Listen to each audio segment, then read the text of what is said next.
하나님은 사랑의 하나님이시고 공의의 하나님이십니다. 하나님께서는 우리에게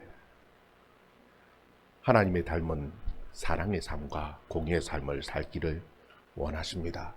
그런데 사랑과 공의는 결단코 그냥 세워지는 것이 이루어지는 것이 아닙니다.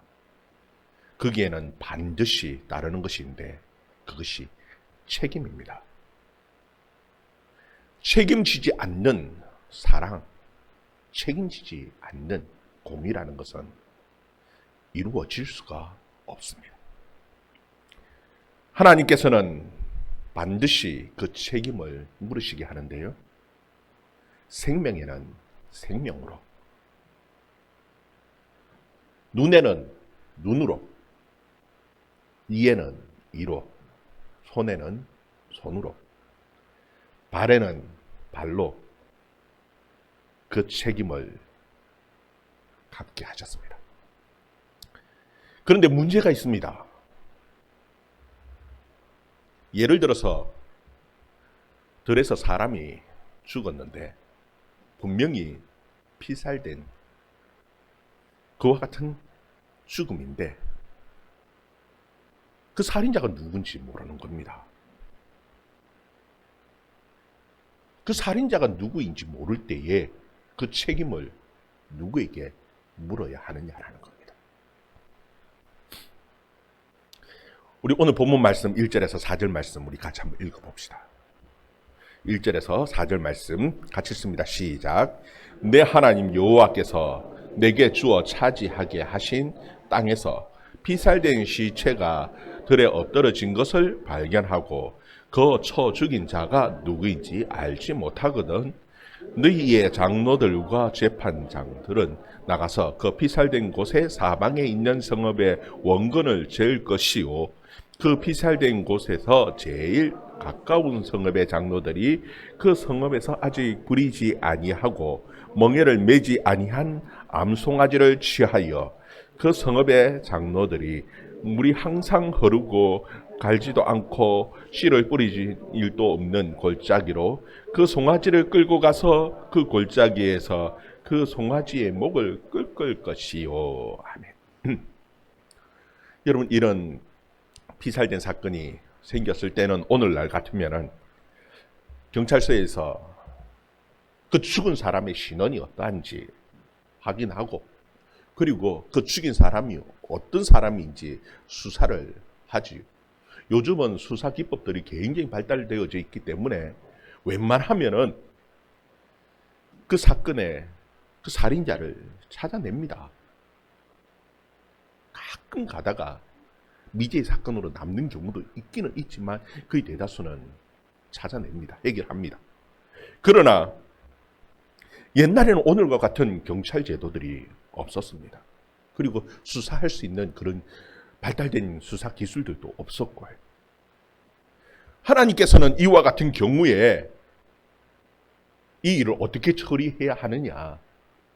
그냥 아무 일 없었듯이 그 시체를 그냥 묻고 그 사건을 덮어두고 없었던 것처럼 그냥 그렇게 지내야 하느냐. 그렇지 않다라는 겁니다. 물론 그 죽은 사람의 신원은 확인해야죠. 그리고 그 살인자가 누구인지 조사하는 일을 최선을 다해서 해야 합니다. 그럼에도 불구하고 그 살인자를 찾지 못할 때에 하나님께서는 그냥 없었던 일처럼 그렇게 덮어주지 말고 그 처리하는 방법이 무엇이냐면은 그 시체가 엎드려진 그 장소에 거기에서부터 그 주위에 원근을 재서 가장 가까운 성읍의 그 장로들이 그 일에 대해서 책임을 지게 하신 겁니다. 항상 흐르는 시냇물에 한 번도 멍에를 지지 않아본 그 암송아지를 끌고 가서 거기서 목을 꺾는 겁니다. 그리고 그 송아지 위에서 그 물로 손을 씻으면서 맹세를 하는 겁니다. 내가 이 사건에 대해서 이 사람의 무고한 피를 흘리지 않았습니다. 그리고 나는 이 사건에 대해서 보지를 못해서 알지를 못합니다. 하나님, 이 죄에 대해서 우리에게 그 죄가를 돌리지 말아주세요. 하나님 앞에 맹세하고 그 사죄의 기도를 하나님 앞에 드리는 일을 하는 겁니다. 왜 하나님께서 이와 같은 일들을 하게 하셨을까요?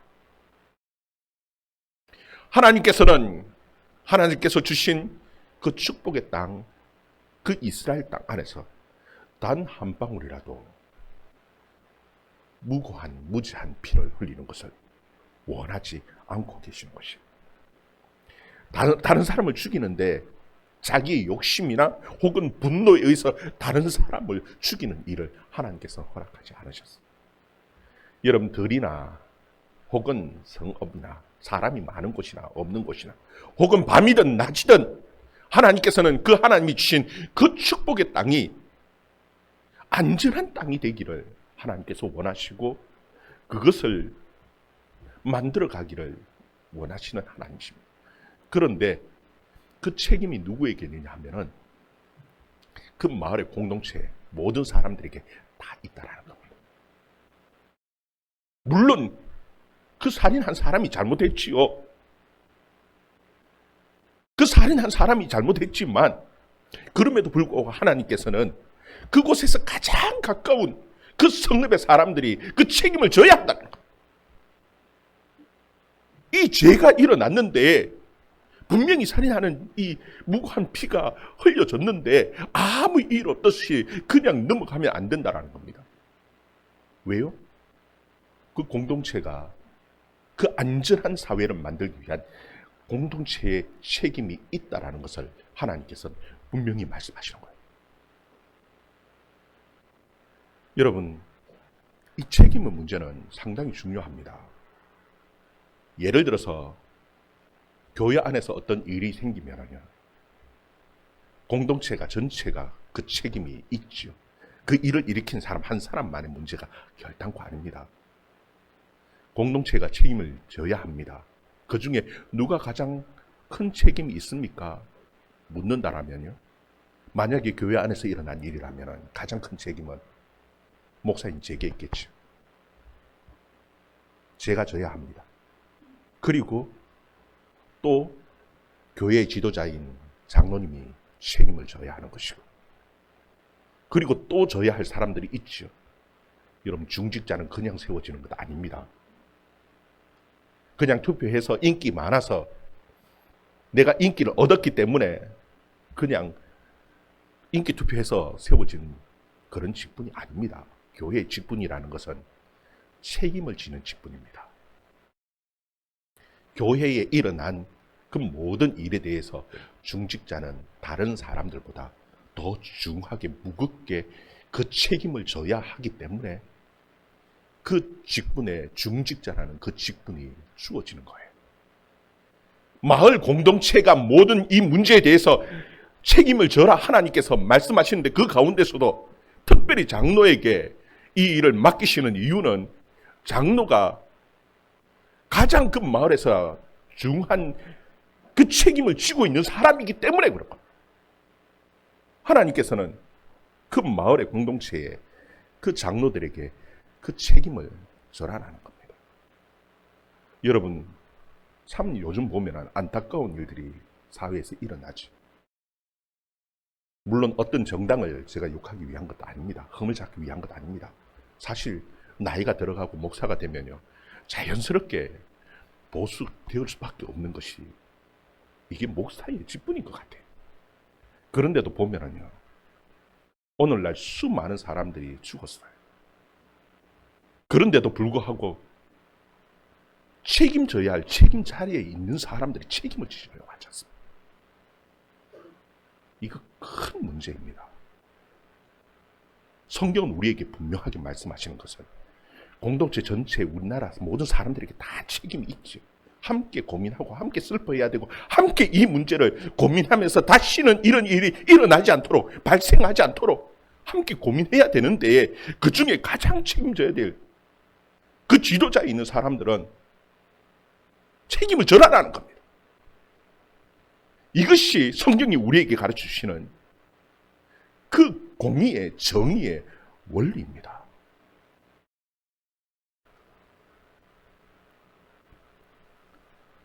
여러분, 이 책임을 지지 않을 때에 하나님께서는 그 땅에 축복을 내리지 않는다는 겁니다. 그래서 하나님께서는 하나님의 축복에 대한 부분으로 하나님 앞에 은혜를 구하는 그 제사장이 함께 가서 이 문제를 해결하라고 말씀하시는 겁니다. 여러분, 만약 이스라엘 땅 안에 무지한 피를 흘렸을 때 하나님께서 어떻게 하시느냐? 다윗 때에 3년 동안 비가 오지 않고 흉년이 던 때가 있었습니다. 도대체 왜 이와 같은 일들이 일어났는가? 이 문제에 대해서 해답을 찾았는데 그 해답이 무엇이냐 하니까 사울 왕이 기본 족속들을 그냥 특별한 죄도 없이 그냥 학살을 해버렸습니다. 그 학살한 이유는 다른 것이 아니라 좀 사람들한테 인기를 좀 얻고 싶었던 겁니다. 이스라엘 백성들과 유다 족속들을, 성경이 그렇게 기록되어져 있어요. 이스라엘 백성들과 유다 족속들의 좀 인기를 얻고 사람들의 환심을 사기 위해서 기본 족속들을, 그 족속의 사람들을 완전히 학살을 해버렸습니다. 사울 왕이. 근데 여호수아 때에 그 기본 족속들과 화친을 맺었습니다. 그래서 서로 해하지 않기로 이미 화친을 맺었는데 그 하나님 앞에서 맺었던 그 약속을 다 쳐버리고 단지 자신의 이익을 위해서, 자신이 정치적인 뭔가 이권을 얻기 위해서 사울이 학살을 해버렸는데, 이 문제 때문에 하나님께서는 다윗 시대 때에 3년 동안 비를 주시지 않은 겁니다. 큰 흉년이 들었어요. 하나님의 법은 생명에는 생명입니다. 책임을 져라는 거죠. 그 어떻게 책임을 져야 되느냐? 그래서 다윗이 기본 족속들에게 물었습니다. 어떻게 해주기를 원하냐? 기본 족속이 사울의 자손 중에서 7을 그 생명을 해하라는 겁니다. 죽이라는 겁니다. 7은 완전수입니다. 그래서 사울의 자식 7을 목을 매달아 죽였어요. 그 이후에 하늘에서 비가 내리고 하나님의 은혜가 임하는 것이 성경에 기록되어져 있습니다. 여러분, 공의라는 것은 책임지지 않고 공의는 절대 이루어지지 않습니다. 여러분, 우리가 모든 그 죄에 대해서 다 책임져 줄 수 없지요. 분명히 생명에는 생명인데 그것이 하나님의 법인데 누군가 대신 죽어야 하는데 누가 죽습니까? 살인한 자를 모르는데요. 그래서 대신 죽은 것이 한 번도 멍에 매지 않은, 사용되어진 적이 없는 암송아지가 대신 죽은 겁니다. 여러분, 우리는 수많은 죄를 저질러 놓습니다. 성경은 분명하게 우리의 미움의 마음, 분노의 마음도 살인이라고 얘기를 하고 있습니다. 우리는 온갖 마음으로 온갖 살인들을 저질러 놓았는데 여러분, 그것을 누가 책임집니까? 어떻게 책임집니까? 우리 스스로 책임질 수 있습니까? 그래서 예수 그리스도께서 십자가에 죽으신 겁니다. 예수 그리스도께서 십자가에 죽으심으로 우리의 모든 허물들, 우리의 모든 죄를 다 대신 감당하셨습니다. 이것이 하나님의 공의입니다. 책임지지 않는 공의는 세상에 없습니다. 생명은 생명입니다. 눈에는 눈이고요, 이에는 이입니다. 우리가 다 갚을 수 없기에 우리가 기껏 할 수 있는 것은 흐르는 물 위에 손을 씻듯이 하나님 제가 연약해서, 제가 알지 못해서, 제가 본 것이 없어서, 하나님 제가 연약해서 이렇게 할 수밖에 없었는데 안전한 도시를 하나님께서 주신 이 축복의 땅을 가장 안전한 도시로 만들어야 하는데 내 능력에 한계가 있어서 하나님 하지 못한 것, 하나님 용서해 주세요. 하나님 앞에 나와서 지도자로서 하나님 앞에 엎드리고 눈물 흘리면서 회개하는 것, 이것 외에는 우리가 할 수 없기에 하나님 앞에 그렇게 기도하는 거예요. 하나님께서는 그 어린 양이, 어린 암송아지가 한 번도 사용되어진 적 없는 그 어린 암송아지가 대신 죽은 것처럼 예수님께서 그 모든 책임을 다 그에 맡기시고 우리의 죄가를 우리에게 임할 그 하나님의 그 진노를 대신 지게 하셨습니다. 그리고 공의를 세우시는 하나님의 은혜가 있습니다. 여러분 깨달을 수 있기를 주의 이름으로 축원합니다. 여러분 또 그리고 사랑에도요 책임이 따릅니다. 우리는 흔히 생각할 때에 사랑은 그냥 감정적인 것으로만 생각을 합니다. 여러분 사랑에는 감정적인 부분이 없다라는 것이 아닙니다. 분명히 감정적인 부분이 있습니다. 그러나 그 일부분입니다. 그 감정적인 것보다 우리 가슴이 콩닥콩닥이는 그 감정적인 것보다 더 중요한 것이 있는데 그것이 무엇이냐면 하나님은 책임지는 사랑이어야 된다. 사랑에는 반드시 책임이 따르고 그 책임을 져야 함을. 그래서 이 책임질 때에 사랑이라는 것과 공의라는 것이 함께 이루어지고요. 하나님의 거룩함이 나타나듯이 우리의 삶도 거룩함이라는 것이 세워지는 겁니다. 어떻게 책임을 져야 되는지 거기에 대해서 성경은 하나의 예를 들어서 우리에게 또 가르쳐주고 있습니다. 10절에서 14절 말씀, 10절에서 14절 말씀 같이 읽습니다. 시작. 내가 나가서 적군과 싸울 때에 내 하나님 여호와께서 그들을 내 손에 넘기심으로 내가 그들을 사로잡은 후에 내가 만일 그 포로 중에 아름다운 여자를 보고 그에게 연연하여 아내를 삼고자 하거든 그를 내 집으로 데려갈 것이요 그는 그 머리를 밀고 손톱을 베고 또 포로의 의복을 벗고 내 집에 살며 그 부모를 위하여 한 달 동안 애국한 후에 내가 그에게 들어가서 그의 남편이 되고 그는 내 아내가 될 것이요 그 후에 내가 그를 기뻐하지 아니하거든 그의 마음대로 가게 하고 결코 돈을 받고 팔지 말지니 내가 그를 욕보였은즉 종으로 여기지 말지니라. 아멘. 여러분 여자들은 그 당시에 참 지위가 오늘날처럼 강하지는 못했죠. 불쌍한 사람들이 가장 불쌍한 사람들 가운데 불쌍한 사람이 포로로 전쟁 포로로 끌려가는 여자들입니다. 노예들입니다. 아무데나 사고 팔리는 정말 돈으로 이제 가치가 매겨지는 그와 같은 노예. 그런데 이 노예 여자를 보니까 너무 아름답고 예뻐서 사랑하게 되어졌습니다. 여러분 보통 사람들, 모든 남자들은 그냥 한번 재미보고 그냥 버리면 될 것 같습니다. 그런데 하나님의 법은 절대 그러지 말라는 겁니다. 정말 너가 사랑한다면은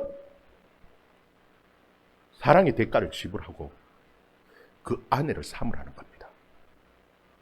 그리고 절대 전쟁 포로로 여기지 말라는 겁니다. 더 이상 종으로 여기지 말라는 거예요. 거기에 보면은 내 집에 들어가서 그는 머리를 밀고 손톱을 베고 포로의 의복을 벗고 한 달 동안 애국한 후에 너가 같이 들어가서 결혼해서 아내로 삼아서 결혼해서 살으라고 말하죠. 여러분 여기서 머리를 밀고 손톱을 베는 이유는 과거에 행했던 모든 그 이방의 풍속들을 다 버리겠다라는 겁니다. 여러분 머리를 미는 건 완전 새롭게 태어나는 것을 의미하는 거예요. 손톱까지 싹 다 꺾고. 그리고 그 부모를 위해서 전쟁에서 희생당한 그 부모를 위해서 슬피 한 달 동안 울고 난 이후에 그 이후에 이스라엘의 여자로 다시 태어나는 겁니다. 비록 이방 여자였고 비록 지금 포로고 비록 종이었다 한다 할지라도 노예였다 한다 할지라도 그렇게 한 이후에는 노예가 아니라는 겁니다. 그 이방 풍습을 다 버리고 새롭게 태어난 이스라엘 사람으로 받아주고 그 아내를 정식 아내로 받아줘야 됨을 말씀하고 있어요. 여러분 사랑이라는 것은 반드시 책임이 따릅니다. 아내로 받아줬습니다. 이제는 그러면 살다 보니까 마음에 안 들면 마음대로 팔아도 되지 않습니까? 포로였는데 종이었는데 아니요 절대 그러지 말라는 거예요. 자유인으로 보내줄 수는 있어요. 그러나 종으로 여기지 말고 팔지 말라는 겁니다. 이스라엘을 그냥 자유인으로 생활 먹을 수 있는 그 위자료 줘서 그렇게 해서 보내는 겁니다. 여러분 오늘날 보면은 사랑이라는 것은 단순한 감정인 줄 알아요. 그래서 누구든지 말은 만나서 마음껏 사랑하다가 그냥 마음껏 버리고 마음 다시 헤어지고 마음대로 할 수 있는 것처럼 오늘날 그런 잘못된 풍습 속에 살아가지요. 여러분 사랑은 그게 사랑이 아닙니다. 성경은 우리에게 분명히 가르쳐주는 사랑은요 책임지는 사랑입니다. 그래서 하나님께서는 그 사랑을 말할 때에 헤세드라는 말을 쓰시는데 그것을 우리는 번역하기를 인자 그렇게 번역을 해요. 하나님의 사랑은요 모두 다 하나님의 사랑은 다 책임지는 헤세드의 사랑이었습니다. 우리가 하나님의 사랑을 받을 만한 존재가 아니지요. 그럼에도 불구하고 성경은 하나님께서 우리를 신부로 맞았다고 얘기를 합니다. 신부로. 주님은 우리의 신랑이고요. 우리는 신부입니다. 신부로 될 만한 전혀 자격이 없는 사람임에도 불구하고 하나님께서는 우리를 신부로 맞으시는 데는 그냥 맞으시는 것이 아니라 내가 너의 삶 전체를 책임진다. 하나님께서 우리의 삶 전체를 책임지기 위해서 신부로 맞아주는 거예요. 여러분 남자들 잘 들어야 됩니다. 여자의 그 삶 다 책임지는 겁니다. 여러분 수입이라고 이건 내 수입인데 직장 생활했는데 그것도 다 누구 거냐 하면은 아내에게 책임지라고 주는 겁니다. 남자들 창문이 탁 차고 앉아가지고 내 거인 것처럼 이러지 마십시오. 저도 한때 그랬거든요. 그런데 성경을 보니까 절대 그렇지 않더라고요. 그래서 제 통장은 제 통장이 아니고 제 아내에게 맡겨진 통장이에요. 사실 남자는요, 성경이 우리에게 가르쳐준 거는 아내의 모든 삶, 자녀의 모든 삶 다 책임지는 것이 남자의 사랑입니다. 그렇게 사랑하라고 성경이 우리에게 가르쳐주셔요. 여러분 사랑을 하되 책임지는 사랑을 할 수 있기를 주의 이름으로 축원합니다. 그리고 중요한 것은 우리가 하나님으로부터 받은 사랑도요, 책임지는 사랑을 받았습니다. 우리는 고아처럼 절대 버려진 사람이 아닙니다. 하나님께서 우리를 사랑하고 신부로 아내로 삼아주셨기 때문에 우리가 어디를 가든지 무엇을 하든지 우리의 모든 삶에 대해서 하나님께서 책임져 주신다는 사실을 여러분 꼭 기억하면서 정말 감사하며 살아갈 수 있기를 주의 이름으로 축원합니다. 여러분 거룩한 삶은 그냥 결단코 그냥 세워지지 않습니다. 하나님은 사랑의 하나님이시면서도 공의의 하나님이십니다. 이 사랑과 공의의 가장 중요한 부분은 책임입니다. 여러분 정말 여러분들이 교회를 사랑합니까? 그리고 교회의 중직자로 세워졌습니까? 그냥 인기투표에서 세워진 자리가 아니라는 사실을 여러분 꼭 기억할 수 있기를 바랍니다. 하나님 앞에 서약할 때의 그 서약을 여러분 꼭 기억하시면서 교회에 대한 책임지는 그런 사랑, 그리고 정말 교회에 대해서 아름다운 공동체를, 정말 사랑스러운 공동체, 안전한 공동체를 만들어가는 그런 일에 온 성도들이 함께 마음을 모을 수 있는 그런 성도들 되어줄 수 있기를 주의 이름으로 축원합니다. 기도하겠습니다.